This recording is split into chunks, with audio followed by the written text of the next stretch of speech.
Welcome to English and Grow. Today's topic is a hunter's lodge. This summer, I booked accommodation in a very special place. It was a hunter's lodge, and in the restaurant there, they had really special, really original decorations.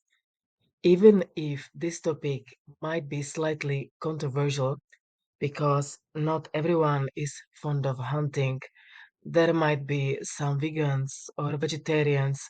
I believe that this vocabulary is still worth learning. So let's dive into it.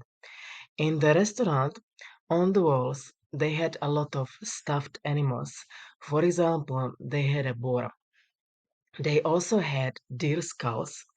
And I actually don't know what the difference between horns and antlers are, but I believe that antlers are something like multiple horns.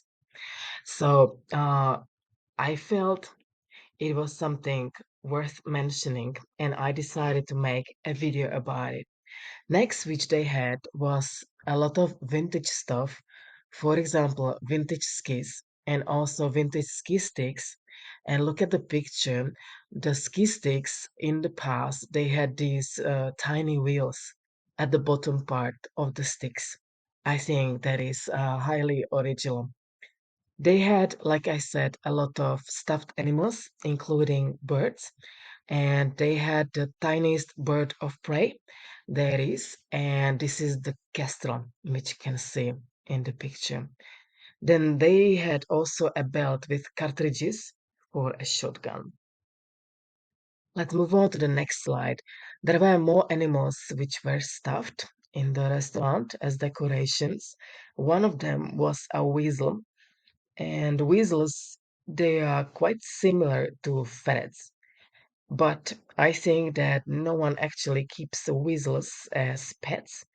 And I have heard that some people actually keep ferrets as pets, but they can still bite you even if you feed them.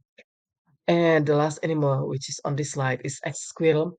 For me personally, this is the cutest animal ever.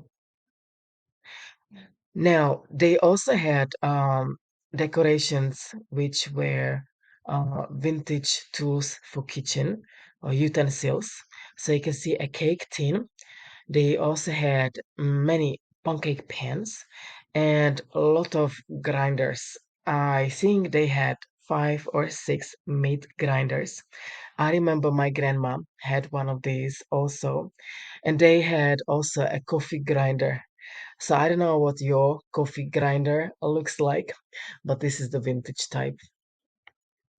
On the next slide, you can see the real interior of the restaurant where we were staying. And I understand one more time that for some people this might be controversial, but I think it is still worth learning about vintage items because for some people this interior is something that they feel as cozy. I understand that for other people it might be too extravagant, but hopefully we can agree that there is no accounting for tastes. And if you like my content, please like, comment, and subscribe.